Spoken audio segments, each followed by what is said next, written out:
আসসালামু আলাইকুম সবাইকে। আজকে আমাদের আলোচ্য বিষয় একাদশ দ্বাদশ শ্রেণীর ইসলামের ইতিহাস ও সংস্কৃতি এর দ্বিতীয় অধ্যায়। অধ্যায়টির নাম হজরত মুহাম্মদ সাল্লাল্লাহু আলাইহি ওয়াসাল্লাম।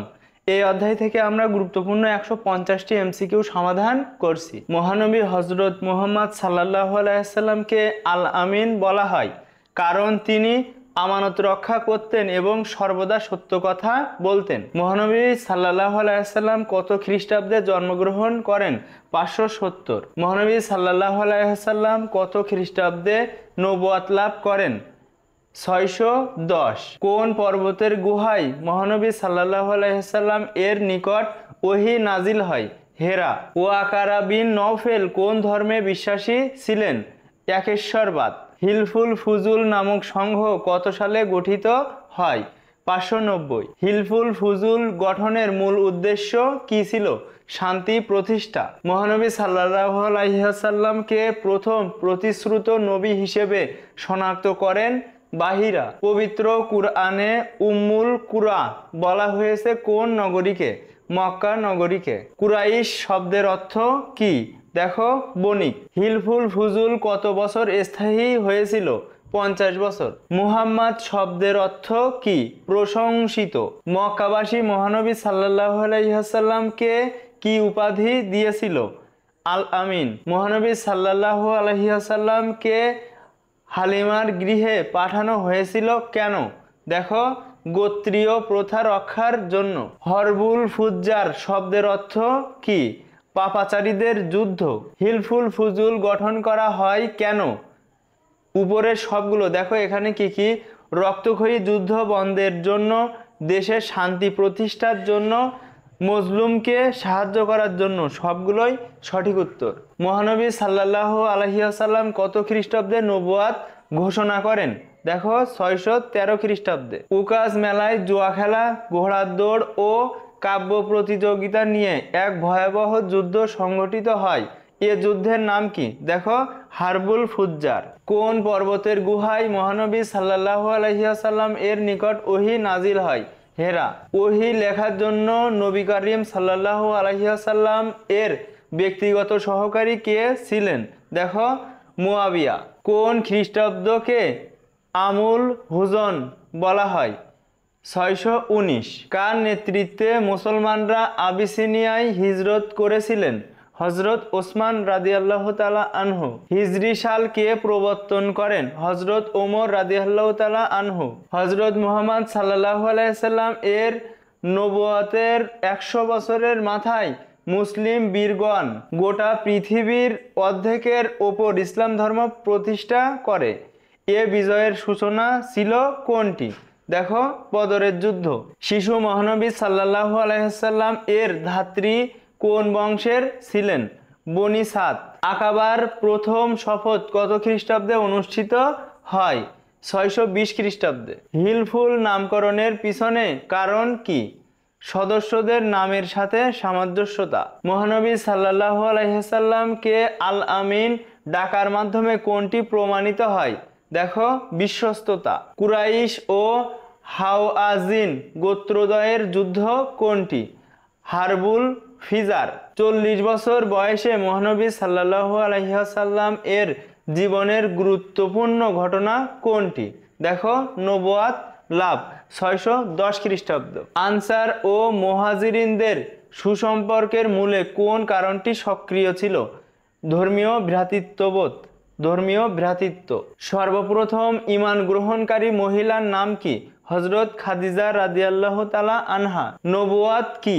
দেখো, আল্লাহর বিধান নবীদের কাছে পৌঁছে দেওয়ার মাধ্যম। ওহী অর্থ কি? ওহী অর্থ ইশারা। রাসূলুল্লাহ সাল্লাল্লাহু আলাইহি ওয়াসাল্লাম কত বছর বয়সে ওহী প্রাপ্ত হন? 40 বছর। হেরা পর্বত কোথায় অবস্থিত? মক্কা থেকে 3 মাইল দূরে। মিরাজ শব্দের অর্থ কি? দেখো, ঊর্ধ্বাকাশে গমন। আল আমিন শব্দের অর্থ কি?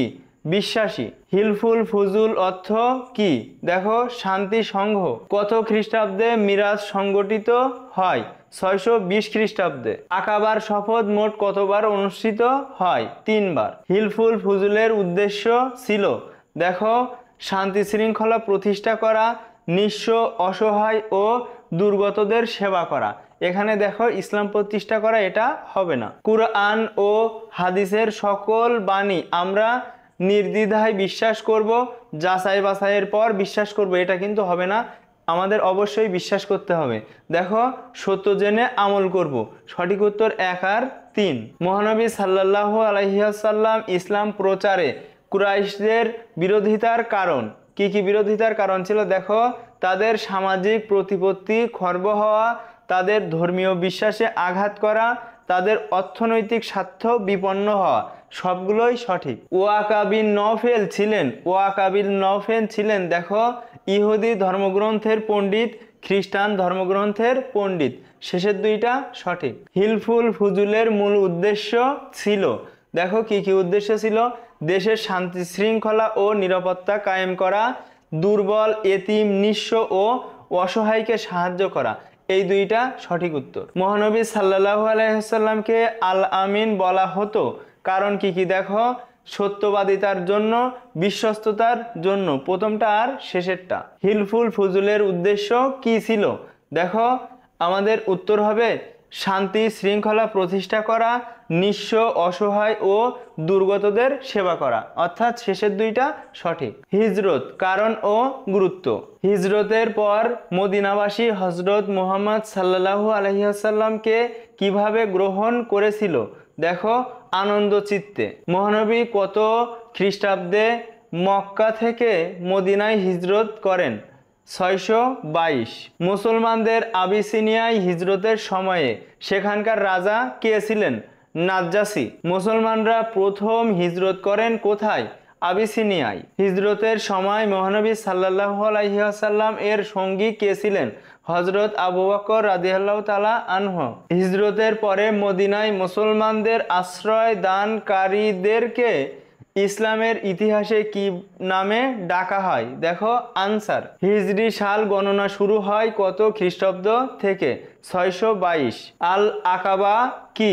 দেখো গিরি উপত্যকা। হিজরি সনের প্রবর্তন হয় মহানবী সাল্লাল্লাহু আলাইহি ওয়াসাল্লাম এর হিজরতকে কেন্দ্র করে। মদিনার অপর নাম কি? দেখো ইয়াসরিব। মহানবী সাল্লাল্লাহু আলাইহি ওয়াসাল্লাম মুসাবকে মদিনায় কেন প্রেরণ করেছিলেন? দেখো মদিনার পরিস্থিতি জানার জন্য। হেরা গুহায় মহানবী সাল্লাল্লাহু আলাইহি ওয়াসাল্লাম ভীত হয়ে পড়ার কারণ কি? জিব্রাইল ফেরেশতার আগমন। আনসার ও মুহাজিরিনদের সুসম্পর্কের মূলে কোন কারণটি সক্রিয় ছিল? ধর্মীয় ভ্রাতৃত্ব। হিজরত শব্দের অর্থ কি? দেখো প্রস্থান করা। মদিনার পূর্ব নাম কি ছিল? ইয়াসরিব। মুসলমানগণ প্রথম কোথায় হিজরত করেন? আবিসিনিয়ায়। হিজরতকালে মহানবী সাল্লাল্লাহু আলাইহি সাল্লাম কোন গুহায় আশ্রয় নেন? শাওর পর্বতের গুহায়। মহানবী সাল্লাল্লাহু আলাইহি সাল্লাম এর জন্য দুঃখের বছর কোনটি? 619। আনসার বলা হয় কাদের? দেখো মদিনার সাহায্যকারীদের। মহানবী সাল্লাল্লাহু আলাইহি সাল্লাম মুসাবকে মদিনায় কেন প্রেরণ করেছিলেন? মদিনার পরিস্থিতি জানার জন্য। মদিনা সনদের মাধ্যমে মুসলিমরা অর্জন করেছিল তাদের কি কি? দেখো ধর্মীয় স্বাধীনতা, সামাজিক অধিকার। এই দুইটা সঠিক। মদিনা সনদ ও এর গুরুত্ব। সর্বপ্রথম লিখিত সংবিধান কোনটি? মদিনা সনদ। ইহুদিরা কিভাবে মদিনা সনদের শর্ত ভঙ্গ করেছিল? দেখো কুরাইশদের সহযোগিতা করে। পৃথিবীর ইতিহাসে সর্বপ্রথম লিখিত সংবিধান কোনটি? মদিনা সনদ। ঐতিহাসিক মদিনা সনদে মোট কতটি শর্ত ছিল? 47টি। কত খ্রিস্টাব্দে মহানবী সাল্লাল্লাহু আলাইহি ওয়াসাল্লাম মদিনা সনদ প্রণয়ন করেন? 622 খ্রিস্টাব্দে। মদিনা সনদে নাগরিক অধিকার ভোগের কথা বলা হয়। দেখো ইহুদি সম্প্রদায়ের জন্য, খ্রিস্টান সম্প্রদায়ের জন্য, পৌত্তলিক সম্প্রদায়ের জন্য, সবগুলোই সঠিক। প্রাথমিক যুদ্ধ সমূহ বদর, উহুদ ও খন্দক। মুসলমানদের প্রথম যুদ্ধ কোনটি? বদরের যুদ্ধ। বদর যুদ্ধ কত খ্রিস্টাব্দে সংগঠিত হয়? 624। বদরের যুদ্ধে কুরাইশদের সৈন্য সংখ্যা কত ছিল? দেখো 1000 এবং আমাদের মুসলিমদের সৈন্য সংখ্যা ছিল 313 জন। উহুদের যুদ্ধে ইসলামের পতাকাবাহী কে ছিল? দেখো মুসাব। উহুদ যুদ্ধে কতজন মুসলিম শহীদ হন? 70 জন। উহুদের যুদ্ধে মুসলমানদের পরাজয়ের কারণ হলো, দেখো নেতার আদেশ অমান্য। উহুদ যুদ্ধে মুসলমানগণ শিক্ষালাভ করে নেতার আনুগত্য পালনে। পবিত্র কুরআনে আহজাবের যুদ্ধ নামে পরিচিত কোন যুদ্ধ? খন্দক যুদ্ধ। কে মহানবী সাল্লাল্লাহু আলাইহি সাল্লামকে পরীক্ষা খনন করতে পরামর্শ দেন? সালমান ফার্সি রাদিয়াল্লাহু তাআলা আনহু। মহানবী সাল্লাল্লাহু আলাইহি সাল্লাম কর্তৃক প্রেরিত দূতকে কোন রোমান সম্রাট অভ্যর্থনা জানান? দেখো হিরাক্লিয়াস। খন্দকের যুদ্ধের ধারণা প্রদান করেন কে? হযরত সালমান ফার্সি রাদিয়াল্লাহু তাআলা আনহু। কে মহানবী সাল্লাল্লাহু আলাইহি সাল্লামকে পরীক্ষা খনন করতে পরামর্শ দেন? হযরত সালমান ফার্সি রাদিয়াল্লাহু তাআলা আনহু। বদর যুদ্ধে কতজন মুসলমান সৈন্য ছিল? 313 জন। সাইফুল্লাহ কার উপাধি ছিল? খালিদ বিন ওয়ালিদ। সাইফুল্লাহ শব্দের অর্থ কি? তোমরা যদি জেনে থাকো তাহলে কমেন্টে জানিও। মদিনায় রাষ্ট্র প্রতিষ্ঠার পর কোন সম্প্রদায় কুরাইশদের সাথে ষড়যন্ত্র করেন? ইহুদি। কোন যুদ্ধে 3 জন সেনাপতি শাহাদাত বরণ করেন? মুতার যুদ্ধে। বদরের যুদ্ধ কত খ্রিস্টাব্দে সংগঠিত হয়? 624। হুদায়বিয়ার সন্ধি স্বাক্ষরিত হয় 628 সালে। হুদায়বিয়ার সন্ধি। পবিত্র কুরআনে ফাতহুম মুবিন বলা হয়েছে কোনটিকে? দেখো হুদায়বিয়ার সন্ধিকে। হুদায়বিয়ার সন্ধির সত্ত্বে যুদ্ধ না করার চুক্তি স্বাক্ষরিত হয় 10 বছর। হুদায়বিয়ার সন্ধির লেখক কে ছিলেন? হযরত আলী রাদিয়াল্লাহু তাআলা আনহু। বিদায় হজ কোন হিজরিতে অনুষ্ঠিত হয়? 10ম। বিদায় হজ কত খ্রিস্টাব্দে অনুষ্ঠিত হয়? 632। তানভীরদের বাসায় একটি কাজের মেয়ে আছে। বিদায় হজের ভাষণ অনুযায়ী তার সাথে কিরূপ আচরণ করা উচিত? দেখো নিজে যা খাবে পড়বে তাই তাকেও খেতে ও পড়তে দেয়া। কত খ্রিস্টাব্দে মক্কা বিজয় হয়? 630। খারাজ কি? খারাজ হচ্ছে ভূমিকর। ঐতিহাসিক হুদায়বিয়ার সন্ধি কাদের সাথে স্বাক্ষরিত হয়? কুরাইশদের সাথে। হিজরির কততম বছরে প্রতিনিধি প্রেরণের বছর হিসেবে পরিচিত? 9ম। হুদায়বিয়ার সন্ধি চুক্তি কত বছরের জন্য করা হয়েছিল? 10 বছরের জন্য। কুরআন মাজিদে কাকে ফাতহুম মুবিন বলা হয়েছে? হুদায়বিয়ার সন্ধিকে। মহানবী সাল্লাল্লাহু আলাইহি ওয়াসাল্লাম হুদায়বিয়ার সন্ধি করেছিলেন, দেখো পৌত্তলিকদের সাথে, কুরাইশদের সাথে। প্রথমটা আর শেষেরটা। হুদায়বিয়ার সন্ধির মাধ্যমে অর্জিত হয় মদিনা রাষ্ট্রের স্বীকৃতি, দীর্ঘমেয়াদী যুদ্ধের অবসান, শ্রেষ্ঠ সেনাপতিদের ইসলাম গ্রহণ। সবগুলোই সঠিক। হুদায়বিয়ার সন্ধিকে ফাতহুম মুবিন বলার কারণ? দেখো মুহাম্মদ সাল্লাল্লাহু আলাইহি সাল্লাম এর রাজনৈতিক প্রজ্ঞা, 10 বছর যুদ্ধ বন্ধ, কুরাইশদের সদিচ্ছা প্রকাশ। সবগুলোই সঠিক। হুদায়বিয়ার সন্ধির দ্বারা মুসলমানরা লাভবান হয়েছিল, দেখো যুদ্ধবিরতির মাধ্যমে বিভিন্ন গোত্রের সাথে মিত্রতা করে। এই দুইটা সঠিক। হুদায়বিয়ার সন্ধিকে ফাতহুম মুবিন বলা হয় কারণ হচ্ছে ইসলামের পথ প্রশস্ত হয়েছিল, কুরাইশরা মুসলমানদের জাতি হিসেবে স্বীকৃতি দিয়েছিল। হুদায়বিয়ার সন্ধির ফলাফল: সন্ধির বছর অসমাপ্ত হজ, 3 দিনের বেশি মক্কায় অবস্থানের নিষেধাজ্ঞা। এই দুইটা সঠিক। মক্কা বিজয় ও শান্তিনীতি। মহানবী সাল্লাল্লাহু আলাইহি সাল্লাম কত খ্রিস্টাব্দে মক্কা বিজয় করেন? 630। মহানবী সাল্লাল্লাহু আলাইহি সাল্লাম কত খ্রিস্টাব্দে মক্কা অভিযানে বের হন? 630। মক্কা বিজয় কত খ্রিস্টাব্দে হয়? 630। মহানবী সাল্লাল্লাহু আলাইহি সাল্লাম কর্তৃক মক্কা বিজয়ের প্রধান কারণ ছিল, দেখো মক্কাবাসীগণ কর্তৃক হুদায়বিয়ার সন্ধির শর্ত ভঙ্গ করা। বিদায় হজের ভাষণে রাসূলুল্লাহ সাল্লাল্লাহু আলাইহি ওয়াসাল্লাম মানুষকে কি অনুসরণ করতে বলেন? কুরআন ও সুন্নাহ। পৃথিবীর ইতিহাসে রক্তপাতহীন মহাবিজয় কোনটি? মক্কা বিজয়। মক্কা বিজয়ের ফলে কাবা গৃহ থেকে কয়টি মূর্তি ভাঙা হয়? 336টি। বিদায় হজ ও বিদায় হজের ভাষণ। মহানবী সাল্লাল্লাহু আলাইহি সাল্লাম কোথায় বিদায় হজের ভাষণ দেন? দেখো আরাফাতে। বিদায় হজ কত খ্রিস্টাব্দে অনুষ্ঠিত হয়? 632 খ্রিস্টাব্দে। অপুর বাবা হজ করতে গিয়ে হেরা গুহা দেখে এসেছিলেন। এ গুহার সাথে মহানবী সাল্লাল্লাহু আলাইহি ওয়াসাল্লাম এর জীবন কিভাবে সম্পর্কিত? দেখো এখানে প্রায় সময় ধ্যানমগ্ন থাকতেন। রাসূলে করিম সাল্লাল্লাহু আলাইহি ওয়াসাল্লাম কত খ্রিস্টাব্দে ইহলোক ত্যাগ করেন? 632 খ্রিস্টাব্দে। হজরত মুহাম্মদ সাল্লাল্লাহু আলাইহি ওয়াসাল্লাম এর বিদায় হজের ভাষণ গুরুত্বপূর্ণ কেন? দেখো ইসলামী রাজনীতি ও সমাজনীতি বিবৃত হয়, সমাজ জীবনের আধ্যাত্মিক শিক্ষার প্রতিফলন থাকায়, মানব জীবনের জাগতিক শিক্ষার প্রতিফলন থাকায়, সবগুলোই সঠিক উত্তর। ইকবাল সাহেবের মৃত্যুর পর পরিচিত জনরা বলাবলি করতে থাকলো যে তিনি খুব ভালো মানুষ ছিলেন, কারো হক নষ্ট করেননি, সুদ ঘুষ গ্রহণ করেননি, নিজ ধর্ম পালনে কখনো গাফেলতি করেননি। দেখো ইকবাল সাহেবের জীবনে হজরত মুহাম্মদ সাল্লাল্লাহু আলাইহি সাল্লাম এর কোন নির্দেশনার প্রতিফলন দেখা যায়? দেখো বিদায় হজের ভাষণের। হজরত মুহাম্মদ সাল্লাল্লাহু আলাইহি সাল্লাম এর উক্ত নির্দেশনা মানব জাতির জন্য ছিল, দেখো পরিপূর্ণ জীবন বিধান।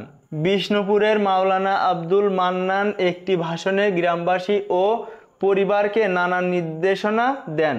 তিনি তার ছেলে নুরসিকে উদ্দেশ্য করে বললেন, তোমার বোন মারিয়ার প্রতি বৈষম্য করবে না, তোমার মা অনামিকার পায়ের নিচে তোমার বেহেশত। মাওলানা আব্দুল মান্নান কোন ভাষণের অনুসরণ করেছেন? দেখো বিদায় হজের ভাষণের।